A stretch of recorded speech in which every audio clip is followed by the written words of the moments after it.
And we're live. Hi, gang. Welcome to the Ghost of Bacon. This is the 69th episode of the Ghost of Bacon. I'm your host, Jake Roberts. I'm glad you could join me this evening. At this point, we have a lot of live viewers, a lot of the usual suspects. I want to give some shout outs. Uh, People in the chat have already been. A lot of people don't realize that, when I do this, and before I even go live, when I set it up on YouTube on the YouTube side, the chat appears and people start chiming in immediately, even though I'm not live yet. And so that's always kind of fun. Um, and of course, Tommy, you jumped in early. Appreciate it, buddy. Will, my friend, I can't wait to have you on the podcast so you can share some of your big reveals. And I know. Look at my face when you do it. Um, Barbara, great to see you. I just messed up my screen. There we go. That's better. And my sister Penn, love you dearly. Let's see. Adam, Curtis, Barbara, Carolyn, Jan. Really doing this. Yes, we have sound, Will. We have sound, we have picture. Kat, good to see you. So, yeah, tonight is the big reveal, right? I've been building this up for, gosh, a really long time now. And so, if you're watching on the YouTube side after the fact, if you're watching the recording, just do me one favor, and I'm saying this sincerely because I get it. The things I'm about to say on the show shouldn't be true; they're impossible. And I thought the same thing when I first decrypted these ciphertexts back before I published my first book, and I saw this one. It was such a whopper that I was willing to go ahead and publish a book that stated, here are the ciphertexts that state that Sir Francis Bacon wrote Shakespeare. Uh, I even went so far as to publish the incredible information where he states that his best alias was Samuel de Champlain. Now, that in and of itself is kind of brought me some flack, but you're over the target when you start getting flack for this sort of thing. Um, and so I couldn't I didn't feel comfortable at all publishing that, even though I had all the corroborating evidence in my first book, and I include more in my next one, which is now out and available. Um, I didn't feel comfortable putting this message in that first book without a mountain of corroborating evidence, and now I have it. And that mountain of evidence is my third book, The Keys of the Rosi Crosse and the Ghosts of Bacon. And so I've been building this up because, and you're going to see, if you watch this later, as I said, please do me one favor. Do not post in the comments all of the reasons why this can't be true. I already know all those reasons. And this is why none of it appeared in my first book. All of the corroborating evidence is this book. I have 385 pages of corroborating evidence supporting what I'm about to reveal on this episode tonight. So, a lot of people, Daniel, my friend, glad you can make it.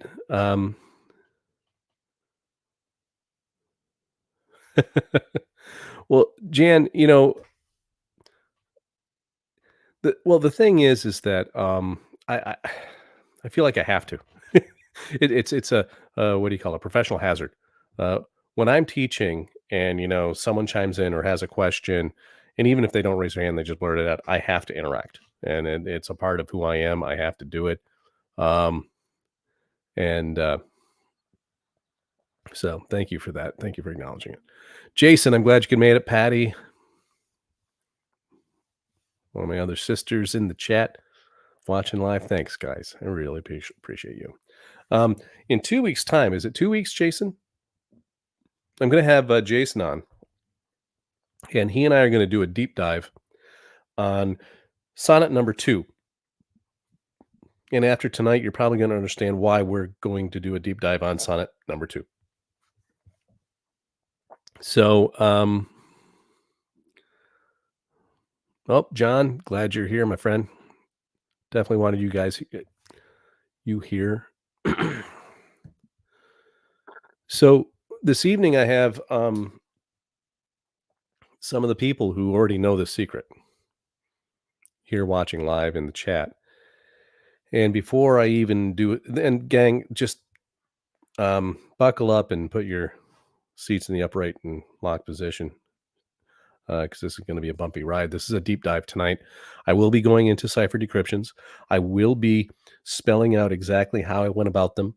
I will be basically documenting step by step how to do what the ciphers are. I have to cover that again. I have to get this one right.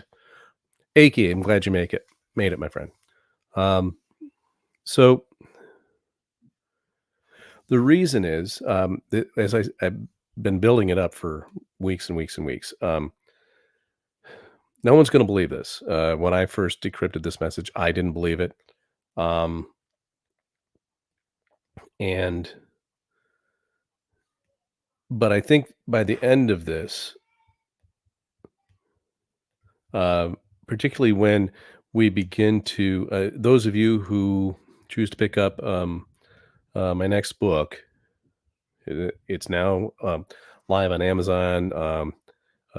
Barnes and Noble takes a little bit longer, but it'll start getting out there. The entire book is all of the corroborating evidence I have. Now, as I started to say, there are a few shout outs I have to give. My good friends, Will Russell, Jason Mercer, John Edwards, Stephanie McPeak Peterson, uh, Z Zantlow, and let's see, my good buddy Bill Smith. These fine researchers, these fine folks, already know the secret that I'm revealing to you, and they've known it for about what, guys? 2.5, 3 years now? And you kept it to yourselves because I asked you to. I said, "Look, I can't talk about this yet. I'm gonna get attacked. If you bring it up, you'll get attacked. Um, we need to keep this to ourselves until I am able to publish all of the evidence." And like I said, I now have 385 pages of evidence, all in support of this one announcement I'm making tonight. And it's all a lot of the same stuff you've seen from me about Sir Francis Bacon. He is the son of Mary Queen of Scots and Francis II, like it or not. That's what we're dealing with here. But, well, we're going to talk about some of his other family ties this evening. So let me go ahead and add this little dog and pony show I put together for you guys. So the central messages of all of these ciphertexts that all of us have now been decrypting, and I'm not speaking for, Will, Jason, John, Z, and others, but it's been coming up in their research as well, and they've been able to corroborate this. And it wasn't until my book was published that I wanted to go ahead and make the announcement. And so here we go. In order to get through this, like I said, it's going to be a deep dive tonight. A lot of you who are regulars are familiar with this information, but I really want to do a recap of the cipher systems, how they work, what some of a few of the signatures are, and how they work. So bear with me, those of you who already know this info. But here on the screen, you're seeing a couple of the cipher systems. I'm going to go through and explain what they are. First of all, there are only 24 letters of the Elizabethan alphabet. There's no J, there's no U in their place. I don't know if you can see my mouse even, but they use the letter I in place of J and the letter V in place of U. And what you see at the top of the screen, the first two rows here, are simple cipher. Now, this is really easy to understand because What these ciphers do is they assign a number for each letter of the alphabet. And simple cipher starts with 1 for A, 2 for B, and so on, all the way to Z with 24. If we look at all of the letters that comprise the name bacon, we have ABC on the top row and NO on the bottom. We add up 1, 2, 3, 13, and 14. When you add them up, they total 33, as you see on the screen. Now, this means when we say that 33 is the simple cipher signature for the name Bacon, it means that the letters in his name add up to 33. We do the same thing in reverse cipher, where it's like it's a pretty easy to concept. It's the same thing, only reversed. So A becomes 24, B is 23, and so on all the way to Z, having a value of 1. So when you see words written and they're misspelled, for example, I go and I add them up in simple cipher, the letters in that word, and then reverse cipher in the next ciphers, as you're going to see what the values are, to see if anything comes out. And if you're a regular viewer of this podcast, you know things come out. Here we have the letters in Bacon, 23, 24, I'm sorry, 24, 23, 22 for ABC, and O is 12 and 11. We add that up and it's 92, which is the reverse cipher signature value of Bacon. Continuing on, these are all the known cipher systems that he used. This one is called K cipher because it actually starts with the letter K, and it stays the exact same as from K to Z as simple cipher. K has a value of 10 and Z has 24. But in between here, we have a couple of added characters in K cipher, which is the ampersand and et, meaning and in Latin. So they both mean and. So they're placeholders. A lot of people call them nulls, but you can actually use those values when you're decrypting frontispieces and these characters appear or words appear. It starts over again at A with a value of 27 all the way to the letter I having a value of 35. And you can see that here in the upper right, in the first row. So when we add up the letters in the name Bacon this time of 27, 28, 29, and 13 and 14, it adds up to 111, which is the K cipher signature for Bacon. You guys get it. But if we write his name as Francis and then 111 for the name Bacon, what we have is his title, Francis III, the son of Francis II. Like it or not, that's who his dad is. Short cipher is different. It only uses the numbers 1 through 9, as you see here in the bottom right. And the alphabet just kind of folds over on itself. We get to the letter I with a value of 9, and we start over again with K. So A, K, and T all have a value of 1. B, L, V has a value of 2, and so on, all the way up to 9, which had letters I and S have a value of 9. When we add up all of the bold letters in the name Francis Bacon, they total 55. 55 is the short cipher value of the name Francis Bacon. So, going to pop out here for a second, look at the chat. Any questions so far, gang?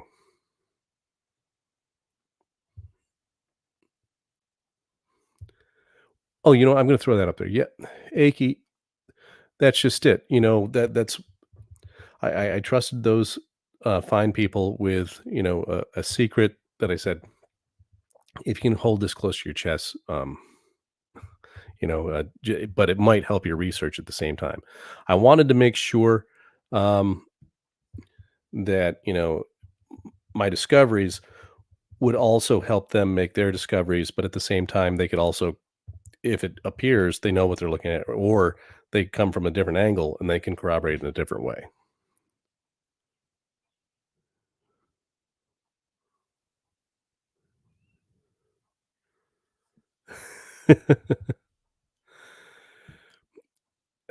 Yeah, my friend. And the thing is, um, yep, it's one of those. It's a labor of love, but this last book, I'll be taking a break from writing for a while. But Yeah, here we still are, and I'm pretty sure you guys are still working on your stuff too. Um, that's a fact, Pen. I certainly do. Good people. All right. The cipher systems continued. Here's an aspect of it that I talk about in the podcast frequently, and it's called the Atbash substitution system. This system goes back thousands of years, gang. This was used when the first writers of the Bible actually wrote it. Um, and in the work with Bacon, oftentimes it's the key to understanding his anagrams. For example, all of the animals that appear on Champlain's map, all over the map, and they have little labels on them. The labels themselves are anagrams, and they use the Apache system in order to decrypt them. So the best way to understand this is I have the alphabet cut in half and it folded back upon itself. So each pair in each of these columns can be substituted for one another. This is the same. These letters have the same values in simple and reverse ciphers. So A in simple cipher has a value of 1, but in reverse cipher has a value of 24. Z in simple cipher has a value of 24. In reverse cipher, it has a value of 1, and so on. All of these letters work exactly that same way. And in this way, Bacon used it as a way of decrypting his anagrams. So, and as you know, anagrams are just a word with its letters rearranged. So if we look at an Arcadia ego, for example, a very famous phrase from a very famous painting, from a very famous show, we could actually spell out Rex Francois AA, meaning the second, die. So just one example. So the last cipher system I'm going to go over is called fourfold cipher. And this can get tricky. It looks big, it looks intimidating, but it's not. All it is are four alphabets. We start out with the one that works just like simple cipher. A is 1, Z is 24. But then it keeps going. When you have the way it works is when you have two letter A's, they're worth a value of 25. When you have two letter B's, they have a value of 26. So it's not two B's equals 4, it's two B's equal 26, and so on. And then when you have three letter A's, they have a value of 49. And what I mean by this, oftentimes a name will have the same character multiple times. When you add them up using fourfold cipher, if there are three A's in that name, those three A's have a value of 49, and then you total all of that up. This cipher system is used frequently in the Rosi Crosse alias formula that I rediscovered. So, lastly, tonight we're going to be talking about transposition ciphers. Fancy word just simply means a lot of people recognize this plaque. All I did, dog's playing with this toy, squeaky toy. That little mutt is so stinking cute.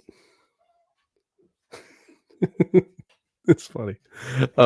So transposition ciphers, a lot of you recognize this plaque, and this is what really started all of this research rolling. This is the Rosetta Stone for understanding the Rosi Crosse. Uh, I rearranged all the characters on this plaque into a transposition table using the keys that I discovered. And the key, of course, is a number that set up an algorithm that allows you to count the number of characters, that number, take that out, put it in a table, and so on. So the keys here are in the lower right-hand corner with the date. That algorithm, you just count that number of characters, you pull it out, put it in the table, and this rearranges after you do this for every single character. If you have the right key, all of a sudden you have the characters rearranged completely in a different order in a table.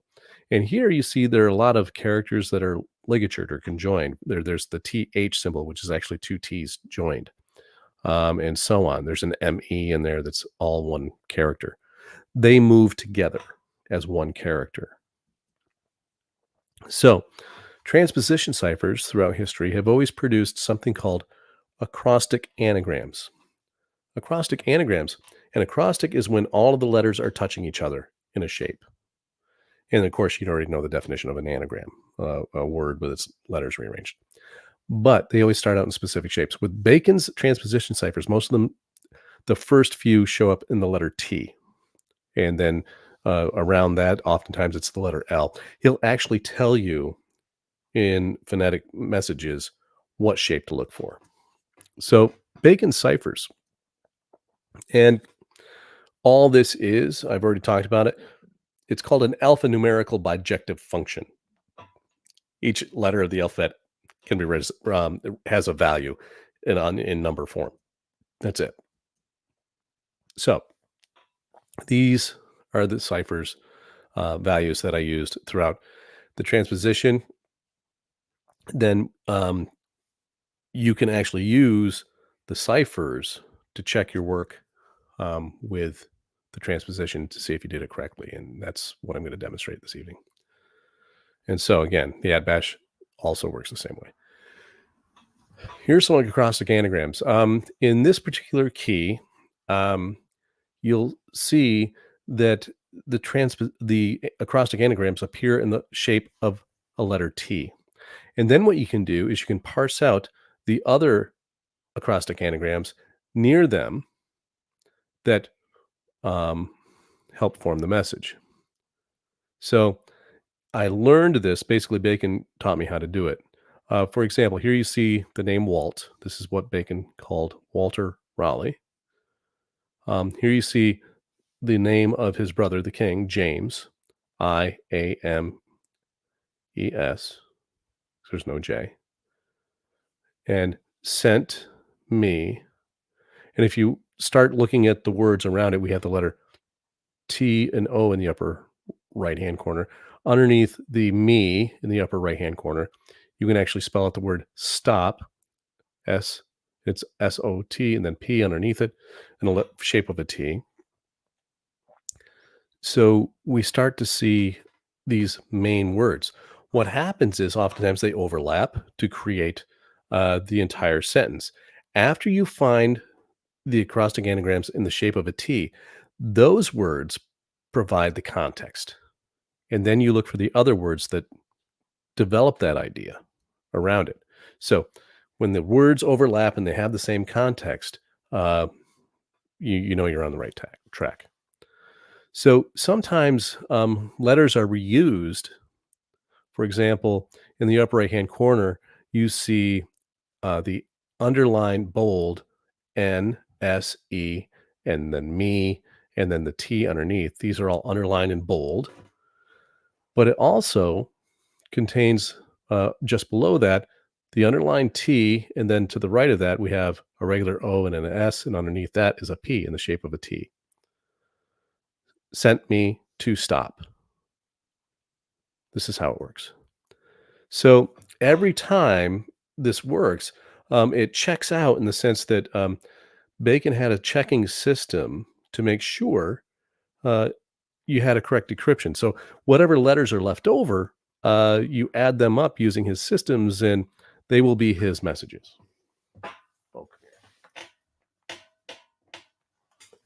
Okay, hold on. Time to take a break. Everybody, this is Finley. Say hi, Finley. He just brought over his toy he wanted to play. Here you go. You know, got to do that sometimes. Yeah, he's adorable. Oh, great question. So each A doesn't equal 49. It's the three of them together. Yes, that's exactly it. Now, if there are four of them in a word, Jenny, great question. Well, then you add the 24 to it, and they equal 73 because that's the fourth one in the line. Does that make sense? So adding one more is not just one, it's, well, a whole nother alphabet, and there are 24 letters in the alphabet, so you're adding 24, if that makes sense. Great question.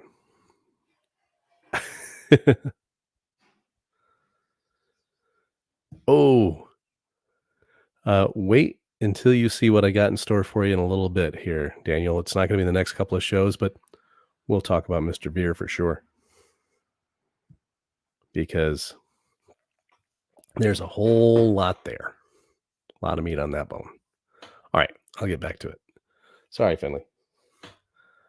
So when it checks out, we had those leftover letters, and this is I'll show you what this looks like here in a moment.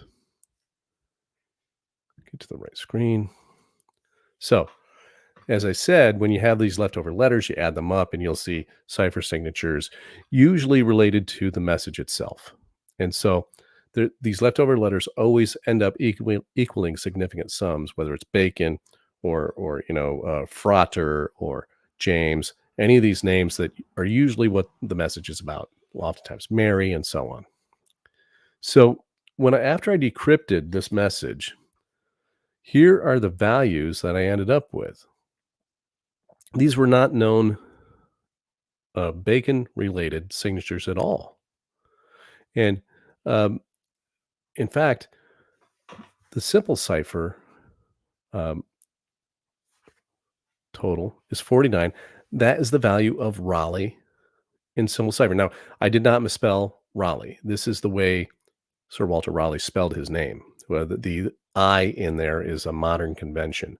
Um, the reverse cipher value of 76 is actually Walter in reverse cipher.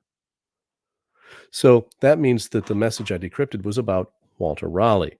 Uh, the value of 127 wasn't anything related to Raleigh or Bacon. But when that happens, oftentimes what I do is I just check the values of you know see if it's a prime number. And this one is. It's the 31st prime number. And those of you who have been watching this for a while might recognize that number because it's the reverse cipher value of the word Rex. So the values actually say Rex Walter Raleigh. Makes no sense. Completely bonkers. However, um, well, that's what the other messages say too. The same themes run through all of these messages from beginning to end. Now, many of you are probably starting to realize why I kind of held back before I had all my corroborating evidence regarding these messages. So, when we look at the words associated with this and we start adding them up, 127 also makes sense, but um, that's for a later time. So, here are the complete messages of this particular key and algorithm. Here you see on the right-hand side of the screen is a miniature uh, painted by none other than Nicholas Hilliard of a young Sir Walter Raleigh. And many of you who read my first book know that I originally attributed uh, Nicholas Hilliard as being an alias of Francis Bacon. I got it wrong, but after this, you can understand why. I hope you can forgive me. So here is the message, one of the complete messages. James sent me to stop Mio Gemelli, Captain Walt Raleigh, Caribbean campaign, and clamp chains on him. I resisted. So if we go back, here you can see all of these are in the shape of T. Walt, here we have Captain, T on its side. James sent me to stop in the upper right-hand corner, and so on. And if you look closely, you could probably pick out the rest of those words, but I didn't want to bore you with all that. But the complete decryption, of course, is in my next book.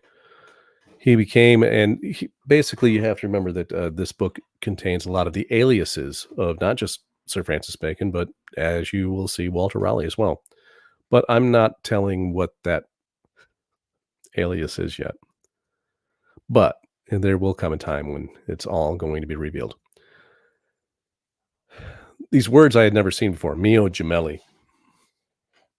No clue. Had to look it up. It's Latin. Means my twin. Stop. Okay, if you're watching this and you're watching the recording of this, please don't go down to the comments and tell me all the reasons why this can't be true. I already know.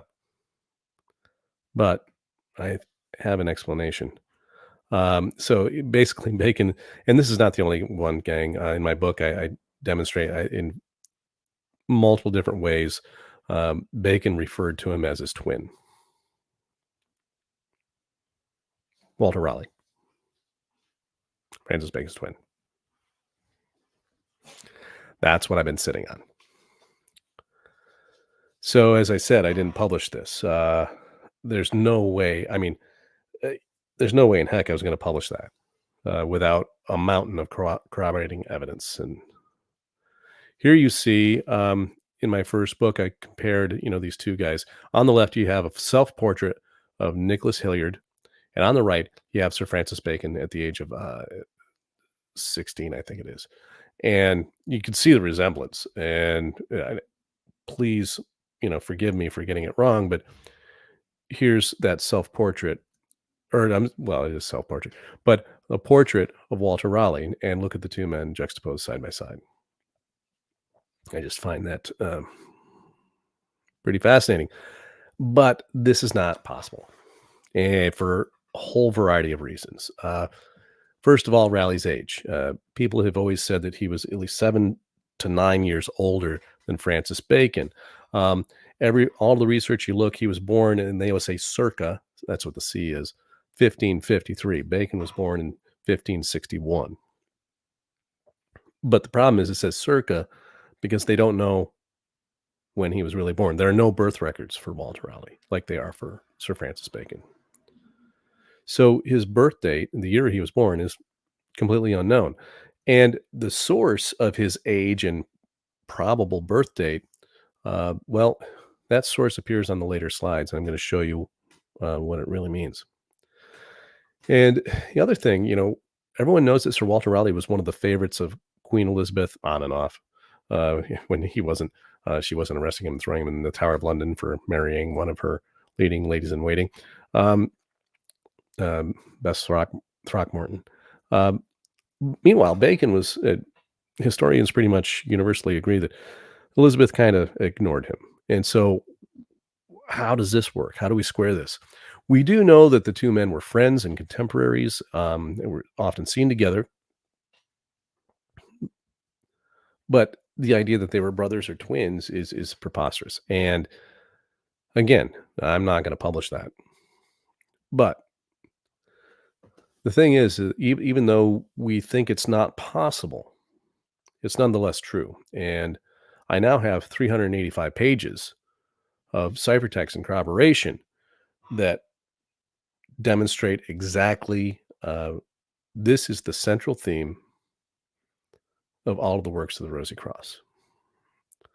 I'm going to pop out here for a second before I go into some of that evidence.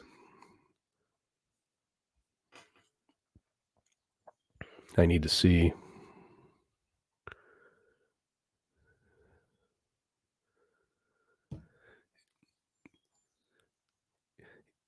Exactly, Jason. No other members of the Bacon family were ever painted by Hilliard. That's because, as you'll see demonstrated in my next book, I got it wrong. Bacon didn't use Hilliard as an alias.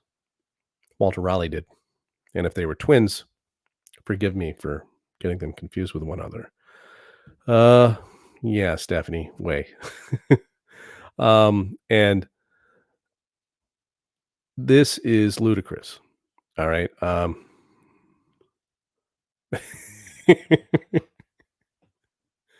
No, I don't think so, but they were definitely different personalities for sure, much like that movie, Daniel. One of my faves, buddy. Um, so yes, Daniel, as you'll see, the whole fraternity of the Rosi Crosse, in my first book, the second chapter was about the biliteral cipher that Bacon used on the plaque. And in it, it specifically states that explain RC keys with Walter Raleigh. So Walter Raleigh is the key to understanding the Rosi Crosse. And you're going to see in my next book exactly what they were. And yes, so fraters, you're also going to see that the value of frater is exactly the same as the German word for brother, Bruder, in my next book, because this becomes highly significant. Um, so, and again, Jason, yep, Hilliard was in France at the same time as Bacon. They were both doing a little tour. Funny how that works.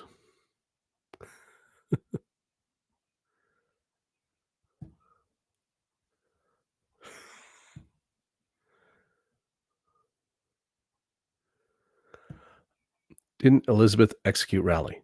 Nope, that was James the First, but there's a story about that too. And Jason, you're spot on there. Road 27, there's a T shape with the name Mary. She is definitely mentioned.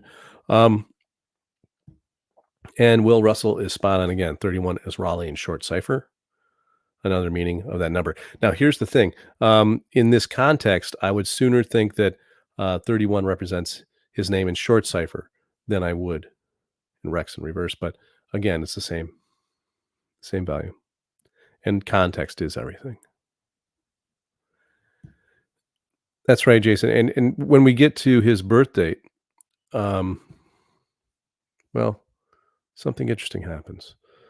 So that everyone, this is the central message of my next book, laying out all of that evidence and corroboration from multiple sources. We now have corroboration from all of my friends who knew this secret ahead of time, who are also on the hunt. They're finding the same messages, and so this is really, really exciting stuff. As impossible as it's supposed to be. So here is our first clue that this could possibly be true. Ben Jonson, contemporary of William Shakespeare, a fellow playwright and poet, a very good friend of Francis Bacon, actually lived in his home with him for quite some time.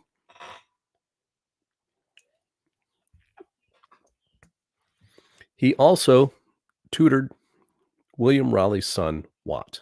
Now, Watt was Walter Raleigh's nickname until his son was born, and then he went by Walter or Watt or Walt, and they referred to his son as Watt to differentiate the two. But up until that time, Walter Raleigh's nickname was also Watt. Now, Ben Jonson famously stated in a letter to another friend um, the following quote: "All of the best minds of London were involved in the creation of the history of Sir Walter Raleigh."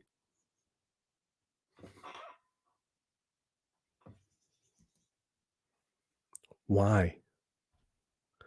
Why did they need to create a history of one of the most famous men of England? He was famous in his own time. Why would they have to actually create a history of this person? Unless, of course, he also was a state secret, just like Sir Francis Bacon. Walter Raleigh's birthday is January 22nd. That much is known and recorded as fact. Same day as Sir Francis Bacon. And they don't know what year he was truly born. Don't know. So, this idea that they're twins, what other corroborating evidence do we have? Well, the reason people thought that Raleigh was the age that they claim, they estimated it from portraits. This is one of the most famous portraits of Sir Walter Raleigh. It has his, what people think are the date and his age listed on it in the upper right hand corner. And it appears here. Now, people who have watched the show for a while probably recognize this type of caricature. And you probably recognize that when you see a tilted S like this, or a tilted 5 here, or the letter I instead of a 1 in a date, we're probably not looking at an age and date. We're looking at a cipher. And so this portrait contains complete cipher messages. And I'm just going to hit the highlights for you tonight, gang, but the rest of it's in my book. The number 34 here at the end, that number 34 is not an age, it's a signature for Walter Raleigh. He used the number 34 the way Bacon used 33. And it's actually the value of Watt in reverse cipher. So He used that, um, and Bacon used it to reference him. So we see a portrait of Watt here. And as you can see, the 1588 is not a year. We have the letter I. We have that tilted 5 that almost looks like an S, and so on. It's a series of cipher messages. And so the complete decryption does appear in my book. I'm going to give you a few highlights here, but the decryption completely corroborates the ciphertext. Let's take a look at it. This one on the left hand. Well, let me just go back and I'll do the quick. I don't think I have a slide for it, but when you see a tilt like this, it usually means reversal. If we actually read this as a letter I, and if the tilted 5, I mean, it looks like a script S. If it spells is, it says is 88. 88 is, as you're going to see on a later slide, is the value of the word twin in K cipher. Watt is twin. That's just one tiny little piece of the puzzle here. Amor et virtute is the motto that appears over here on the left-hand side over Raleigh's right shoulder. So you know what I do? I add these values up in simple cipher and they total 177, excuse me. That's the value of Walter Raleigh in reverse cipher. So I'm like, oh, okay, what are the rest of them? Well, when I did it, it's also the value of Walter Stewart the First in simple cipher. I just I'm thinking, okay, if they're twins, I need to try out what some of his alternative names will be, just like I did with Francis Bacon. And this is what resulted in the values of Francois and Francois the Third, and all of these values that uh, Jason and William and John and I and others have been able to start finding in all of these cipher systems. Because it revealed who his true identity was. So I said, I'll try that. And lo and behold, Walter Stewart the First, that's what he would be if he were king, is also 177 in simple cipher. Pretty interesting. The reverse cipher value added up to 148. I mean, that has no association whatsoever with Walter Raleigh. However, when I calculated the name again, it's the reverse cipher value of Walter Stewart the First again. Not once, but twice. We have a match of this motto having the same value as the secret name of what Walter Raleigh's secret name would be if the cipher messages are true, that he were the twin of Francis Bacon. The K cipher again totaled 281, not a known value, had no idea what it was. So you know what I did? I checked, and sure enough, it's the value of Walter Stewart the First in K cipher. All three of the main cipher systems match Amor et Virtute. So, out of curiosity, I decided to calculate the value in fourfold cipher. I calculated the value in fourfold cipher and it was added up to 217. Amor et Virtute in fourfold adds up to 217. So I looked at the letters in the name and title Walter Stewart the First in fourfold cipher. It was 217. Four cipher systems, exactly the same. And we only have one left. We might as well check it. Short cipher, it ends up adding up to 51. Now, I found this encouraging because 177 is Walter Raleigh in reverse cipher. 51 is Walter Raleigh in short cipher. Okay, so I'm like, oh, okay, so we have a match. I might as well check it. Walter Stewart the First in Elizabethan short cipher also equals 51. This is just one little piece of the evidence in my book showing that the man we have come to know in history as Sir Walter Raleigh was the twin of Sir Francis Bacon also. Um,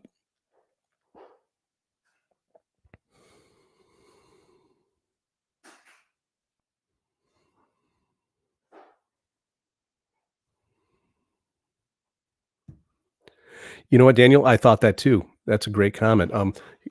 If you are just joining or just noticing, what Daniel is referencing is Sir Walter Raleigh while he was in the Tower of London. He wasn't there, uh, writing what he called the history of the world in 5 parts or in 5 books. Um, you'll see, Daniel, that as I said in my book, um, uh, there's a reason why it's not a reference to the book, but that was one of the first things when I saw that message. Obviously, that was one of the first things I thought of. But there again is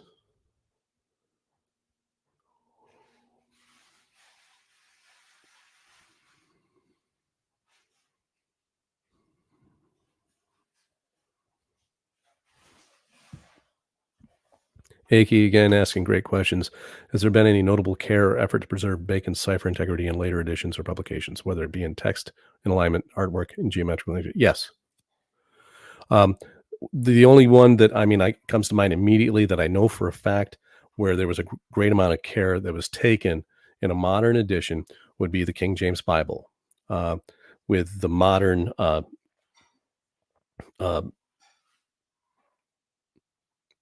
caricature. Instead of having it be an old style font, they updated the font. But regardless of the fonts, all of the alignments have stayed exactly the same, and the cipher and the spellings and everything have been the same.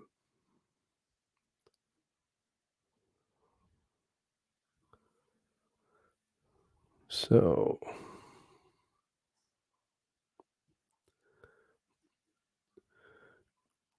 so is the Sister Joan of Shakespeare real or mess? Great question, Ray. Um, the thing is that the idea of William Shakespeare, okay, the actor, he had a sister named Joan. So we're not saying that the personage of William Shakespeare, or in this case William Shakespeare, wasn't real. Francis Bacon, and you're also going to see in my book that Walter Raleigh as well, who was the rival poet, by the way. Um, that they used the living man as a mask, changed the spelling of the name to suit their needs, uh, and used that. So, all of the people in his family would also be real. Yeah. Jason, you guys of all people I know would get it. The idea that it matches in a and gang, this is how most people use the cipher systems in terms of they'll find a 33 and say, "Oh, bacon." It doesn't work that way. What it is, it's when they all interact, amor et virtute. When you add up the letters of that motto, and in all five cipher systems, we have the same exact numbers as a secret name that was indicated by the ciphertext. This is confirmation. This is corroboration. And this is just one tiny little piece of what I have. Um, and Jason, this is where I'm still at. This, um, when I was last time I talked to Will, and I know you're out there, Will. Um, he says, "Oh man," he says, "You're going to announce it, huh?" And I'm like, "Yeah." He says, "Hope you have a thick skin." And well, I said, I've I developed a thick skin all these years after teaching, but um, the thing about it is that same thing with that first announcement of Bacon used an alias named Samuel de Champlain. It's not supposed to be true. It's not supposed to be real, and yet there it is. Once you really start looking at it, um, and oh, Daniel, great question. He didn't have to. King James knew it. I believe that this is the motivation behind the main plot. I don't think he was trying to put Arabella Stewart on the throne. I think he was telling James, "Hey, you're sitting in my seat. I need to take over." And James wasn't having it. And Bacon was the one who intervened and said, "Let him have it. We're going to go create our own kingdom uh, here in the colonies," which is what they were trying to do. Uh, and thank you, my friend. I appreciate you. Um, I don't know if you've been watching, Bill, but we're not getting into all of the aliases or any of those kinds of things, but at some point, I'd like to have you on, and you can, provide us with some of your, incredible insight. Good stuff. So,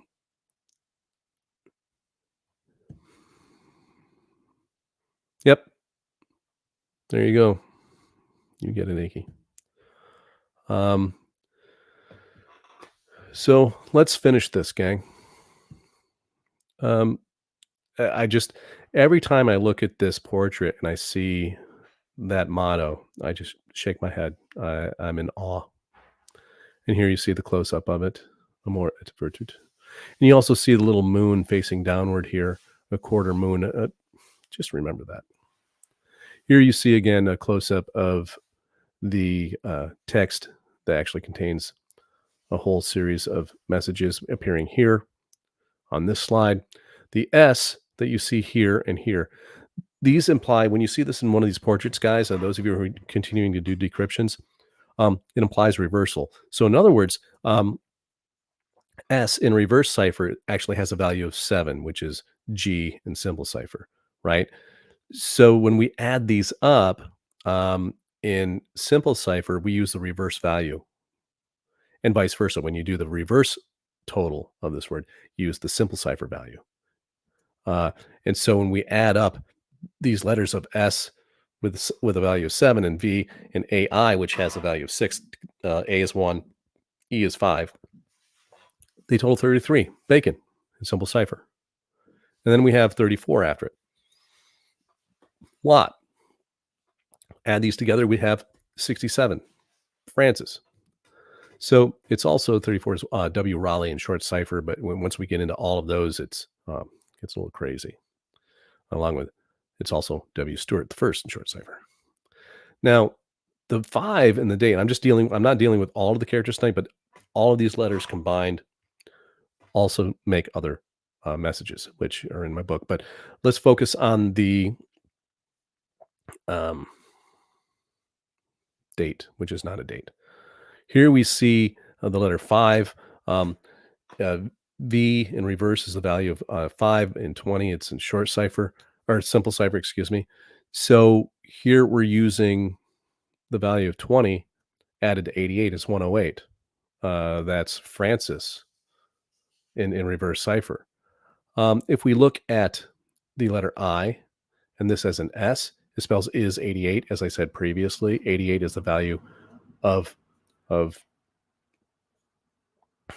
it's the value of twin in K cipher. If we look at it as I Francis, we can look at, oops, sorry. And so here we have the 108 as I Francis. And lastly, if you add the letter I to the 108, it totals 117. 117 is the value of Stuart King in reverse cipher. Stuart King is one of the prime signatures that appear throughout all of the ciphertexts. They were Stuart Kings. So there are new values that also appear in my next book. I refer to this as Bacon's Code Book. This is much like Sir Francis Walsingham. If we go to one of the museums in London, they used to have on display Francis Walsingham's code book, where he had 1 through 500 numbers that all represented words, ideas, and phrases. Throughout this process, what I've been able to do is decode Francis Bacon's code book, where all of these numbers actually within context, that's the important part, carry these meanings. And added to this code book are the values of twin, which are 62 in simple, 38, which is the number or value of the double tau TT.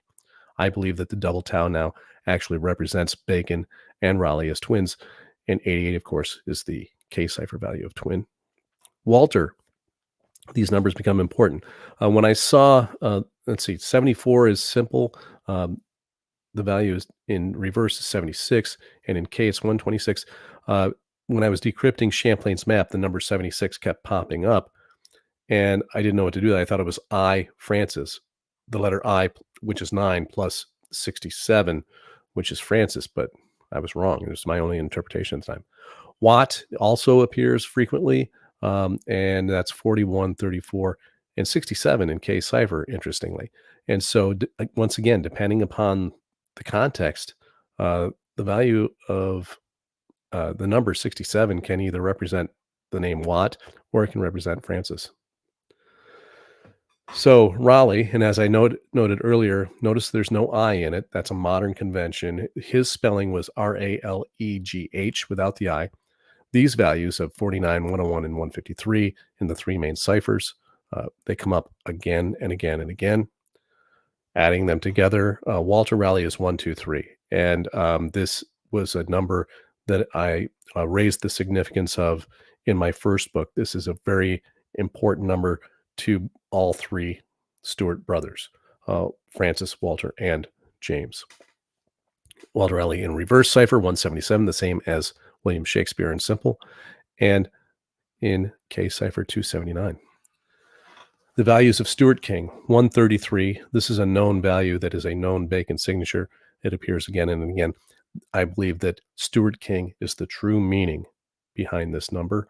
Reverse cipher is 117, a number that appears with annoying frequency along with 211. Interestingly, if we take off the fra of Rosi Crosse, and this should answer your other question or add to it the answer I gave you, Daniel. Rosi Crosse, that's the meaning. Rosi Crosse has the same value as Stuart King, 133, 117, 211. The fraternity of Stuart Kings, there were three of them. And again, this all, echoes the biliteral cipher message that I decrypted from the plaque. Now, I'm going to switch gears here before I jump into finishing the information from a previous episode. Looking at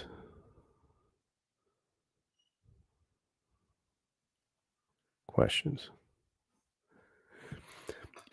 That's exactly it, Daniel. You're going to see, I kind of outlined. Raleigh had carved out his space as Newfoundland, and Bacon had carved out New France, and basically they were just kind of sharing strategy and position and protecting each other in their interests, and that's exactly where it was. And of course, that region includes our favorite island in the northern Atlantic.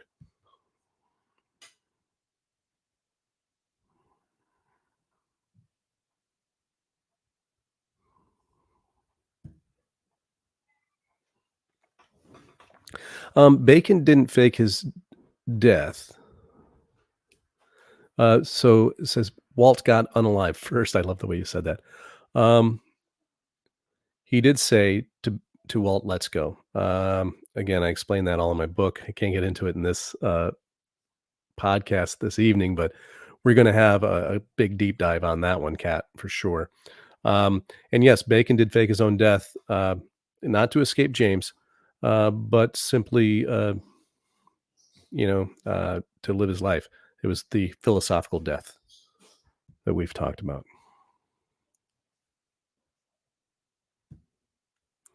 Oh, Barbara, good eye. Yep, and I'm telling you, it doesn't end there. Thanks, Will. Yeah, in case those of you hadn't noticed in the Ghosts of Bacon Facebook group, Will Russell and John Edwards decided to Photoshop me and start calling me Shakespeare. So we're, I think from what John tells me, they're working on the swag next.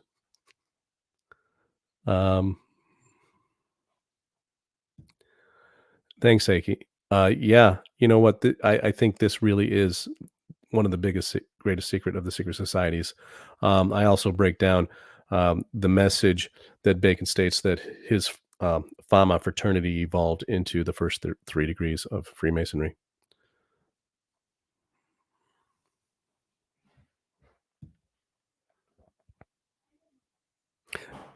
Carolyn, you get it. That's exactly it.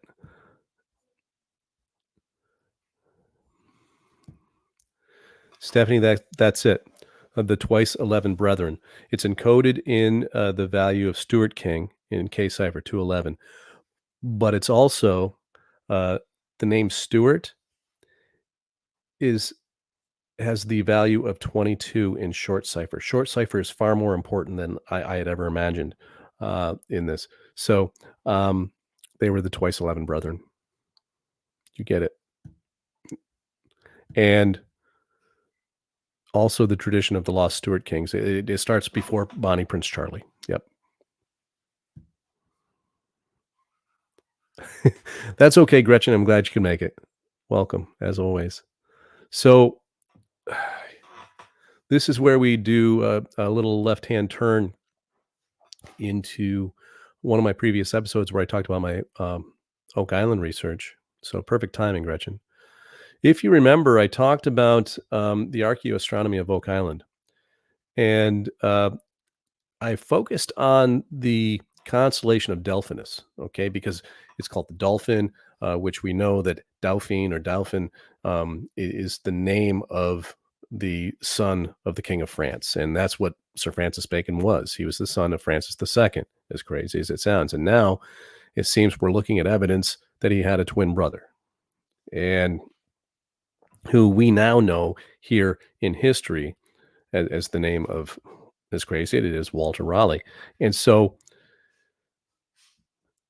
what I did was, in my last episode, I talked about using the program Stellarium to demonstrate how you can look at constellations as seen from specific times and places, right? So I located positioned myself in the program from the stem of Nolan's Cross on Oak Island as the location of where we're looking at the sky. I then placed the time at midnight of the date on the plaque, which is, April 23rd, 1616. And you can see the illustration and screenshots from it down below. And this is what at due east the sky looked like at midnight. Here you see the constellation of Delphinus, as if the dolphin is just diving up over the horizon and then back into under the horizon, as if it's diving up out of the water and back into it. And it's just north of east. And this date is very, very close to Easter, right? So what I did next was I did a little animation.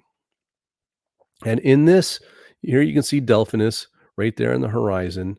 And here you see the date of Stellarium. And you're going to see my cursor go up and tap that. And we're going to move Delphinus through the sky over the course of the evening. And we're going to see what happens in this exact same spot. All right, so there's my cursor. You see it start to edge up. I'm going to go by, it starts at midnight, hour by hour. There goes Delphinus up into the sky. And then I go minute by minute as the sun starts to rise in the horizon. We're going to pause it there. Now, the sun rises in the exact position where Delphinus was positioned the evening before.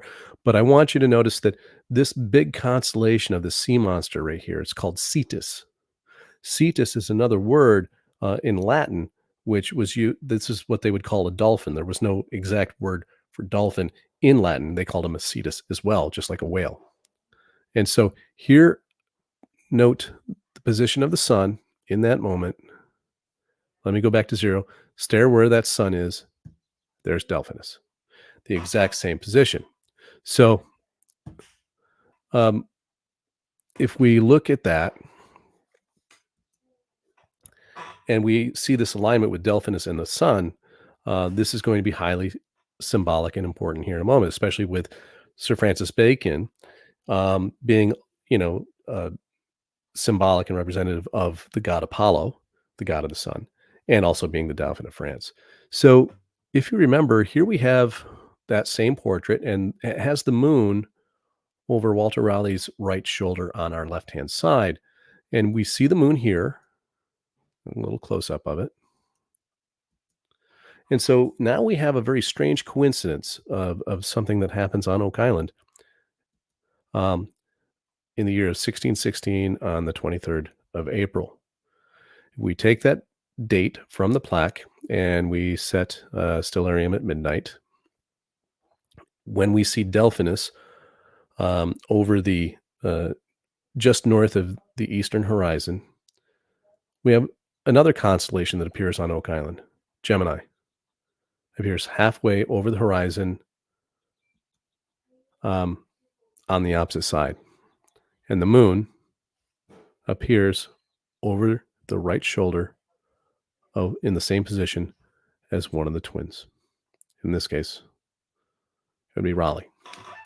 Now, here's the connection between these two. Bacon, as I said, was always associated with Apollo, and he, of course, here we have the dolphin Delphinus connection. The location of Delphinus and the sun rising within it, or rising on the horizon, right where in the position where Delphinus was at midnight. Apollo representing the sun god, so we have the juxtaposition of sun, Apollo, Delphinus. So Apollo's twin was Artemis. Artemis was associated with the moon. And so now we have Bacon's twin, Raleigh, associated with the moon on the specific date and location of Oak Island, and the date that appears on the plaque. And I've in my work, I've already demonstrated the connection between this plaque, Sir Francis Bacon, and Oak Island. These alignments all matching up exactly is pretty amazing. So when we recognize that Gemini and the moon match this portrait, that when I decrypted it, demonstrated that it was painted by Sir Francis Bacon, well, I have to believe that this was on purpose. And so this is the tip of the iceberg of the evidence I present in my new book, The Keys of the Rosi Crosse. So I hope that people go out and get yourself a copy while I still have the special price listed at $27.33. Thought that would be fun. But none of this should be true. And yet here it is.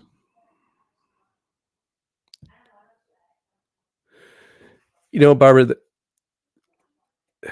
it's such a great question. But I know that James did not view Francis Bacon as a rival for his throne. Bacon, it says in the ciphertext, and you could see it in how they interacted and how James used him as in helping his reign, keeper of the seal, and so on. All of these different roles Bacon played for him. Bacon was very supportive of James being on the throne, and uh, and Raleigh was just a thorn in his side, right? So there definitely was a rivalry there, and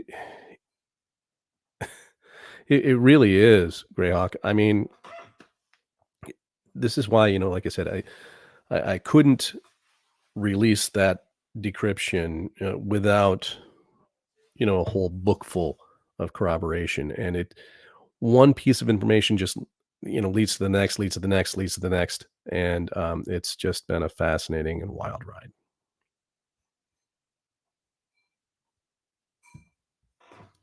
Yeah, that's right, Green. And it spanned from Detroit, Upper Michigan, um, all the way across over to Montreal and Nova Scotia for some time. Yep.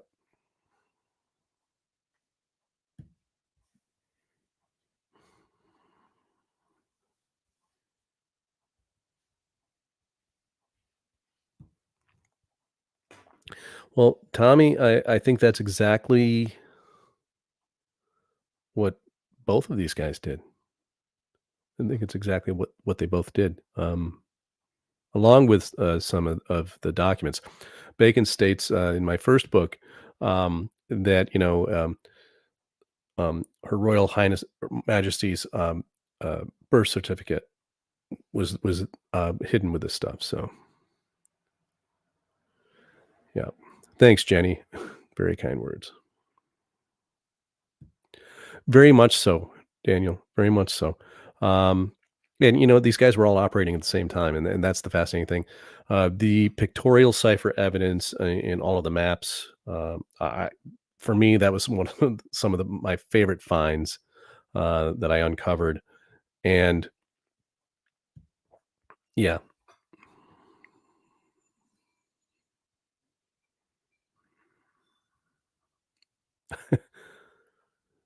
let's see. Oops. You know, Jenny, that's really funny. I point that out in my book, and I didn't even mention it, but when you look at that moon, when you zoom in on it, let me do this here. Hold on. You picked up on exactly one of the things that I mentioned.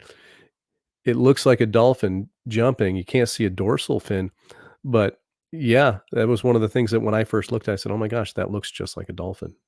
And when you really zoom on it, there's a little hint of possibly a dorsal, but yeah, great catch, great eye. I do actually, comment on that. Good work.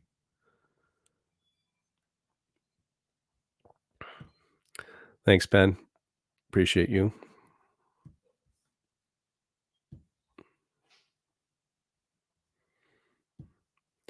Um, you know, Kat, once we get into some of the names of the island in that area, uh, it's, that in and of itself, just the names of some of the places that Walter Raleigh as one of his aliases and Sir Francis Bacon as his aliases that they named on maps. Very interesting study. That is, well, as an Oak Island theorist, that's what I've proposed. Yes, Barbara. That's exactly what they did. And in my latest work, I'm not at liberty to publish it now, but I will preface it with this. I recently found the very first reference in any of the ciphertexts to the word Templars. And so it lends credence to the idea that, as Dr. Gaspani asserts, and very effectively so, that Nolan's Cross was created and placed there by the Knights Templar. I just decrypted a ciphertext that echoes that sentiment from Francis Bacon. They were there. They were on the island. They found it.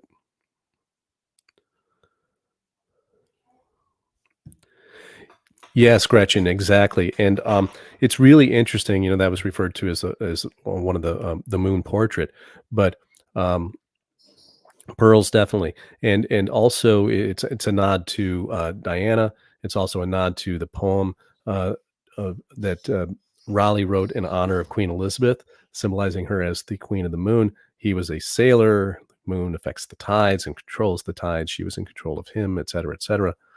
And he used that symbolism all the time. Very cool.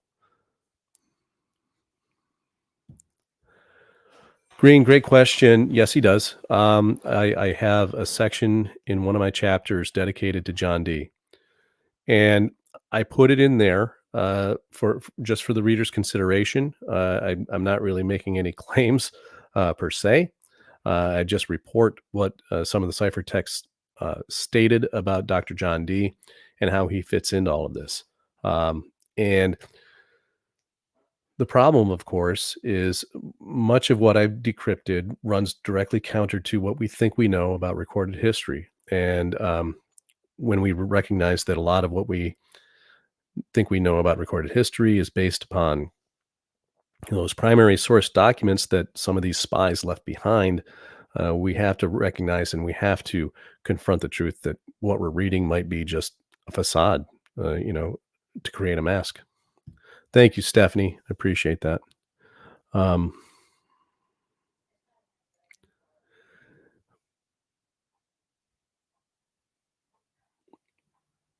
and yeah, it really does, Barbara. And you know, I've said this multiple times, and you have been, you know, here with me for a very, very long time, Barbara, and you've heard me say these words before. You know, as I go back into my research and I just keep looking at this stuff and finding more rabbit holes, time and time again, it always pulls me and drags me kicking and screaming back to Oak Island research, and it's not because I'm looking for it; it's because it's there, and it's annoying.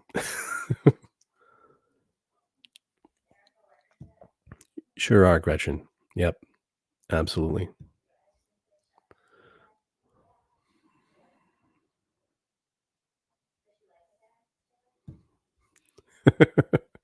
I don't think it's that crazy of a thought. Oh, cat. Yeah, sorry about that, but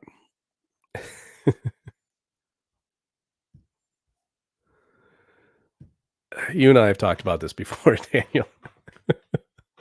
It I wouldn't say kicking and screaming, but at the end of the day, you know, th with this stuff, it just keeps, coming up and pointing back to the one same place as a starting point. Um, and yeah, it's just one of those things. Yeah, achy, and well, that's the problem. I'm definitely in need of both because a part of this information does actually, as you say it, take on Rome. All right, gang. Any other thoughts and questions for the good of the order here? As I said, it was going to be a deep dive. I knew I'd be going on for well over an hour here. We're at an hour and 23 at this point. Oh, 1, 2, 3. Imagine that.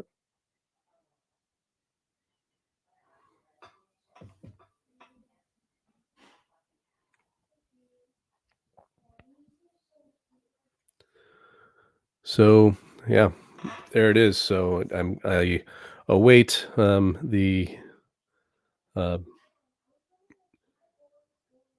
as I say this.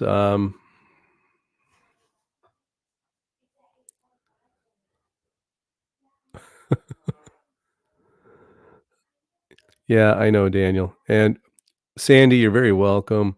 Um,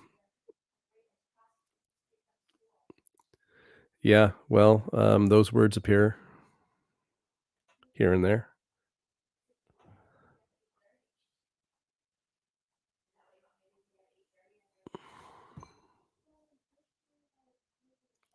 Actually, uh, Bacon refers to Walter, and this is one of the running jokes and running themes throughout all of the messages, particularly in the phonetic messages and all of the cipher transposition tables. Um, he refers to Walter as the second ova. So Francis Bacon understood what caused twins to be twins, and he keeps referring to Walter as the second ova. In my first book, I misinterpreted it, and I thought he was referring to James the first, but he was talking about his twin. As crazy as this sounds, gang.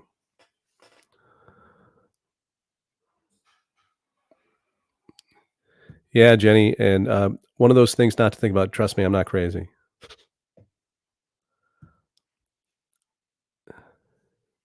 Thank you very much, sir. And well, see, that's just it. That's something that's probably not going to happen for well after my time.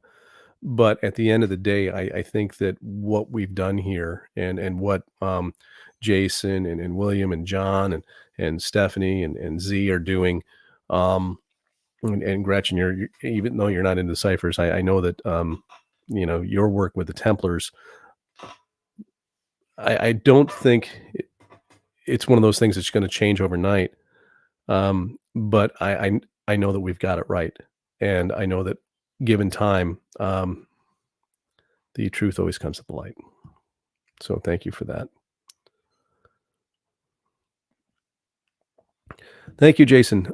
Yes, it's the Keys of the Rosi Crosse and the Ghosts of Bacon live now on Amazon. And like I said, it takes Barnes and Noble a little bit longer, but uh, I really, those of you who are thinking about picking it up, first of all, thank you very much. I appreciate your support and thank you for considering it. Um, for now, I will suggest to wait on the Kindle. Um, as I was previewing it and looking at that, for whatever reason, when it goes into the Kindle format, some of the tables that I use were jumbled and they were hard to read, and so I'm not so sure what the quality of that would be. I tried to make some adjustments when I resubmitted it, and we'll see. But green anytime. It's what I do, and listen, gang, I really like it. questions that are hard. I like it when people say, "Well, wait, what about this?" As alternatives, and did you consider this?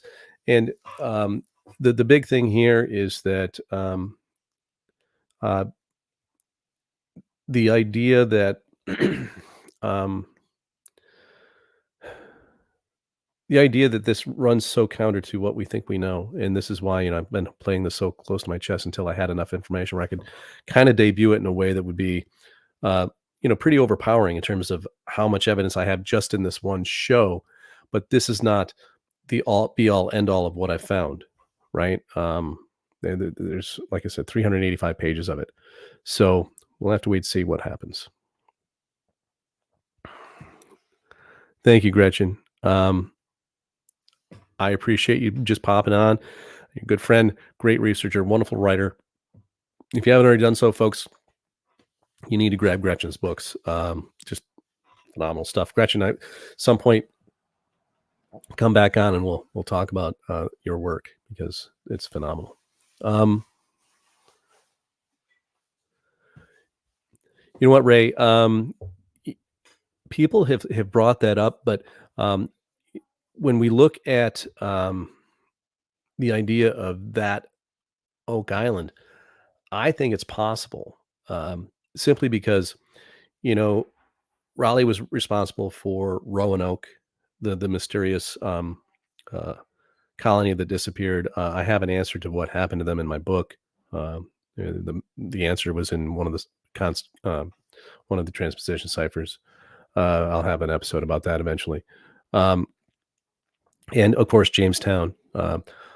This was all contemporary with Raleigh. Raleigh and Bacon were two of the main people behind the colonization scheme of England.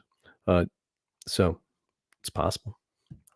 Um, you know what, Daniel? I haven't found anything evidence of that whatsoever. However, some of the corroborative evidence I found revealed that Mary, Queen of Scots, actually gave birth to twin girls who were either stillborn or died early in their infancy. So this just corroborates the fact that she uh, had the idea of twins in her genes for sure. So when it comes to sisters, Robert Devereux had a sister, didn't he? So I believe Queen Elizabeth had 3 children, and the youngest was Mary. Yeah, Jan, I can only imagine. We're talking about spies. We're talking and hidden identities.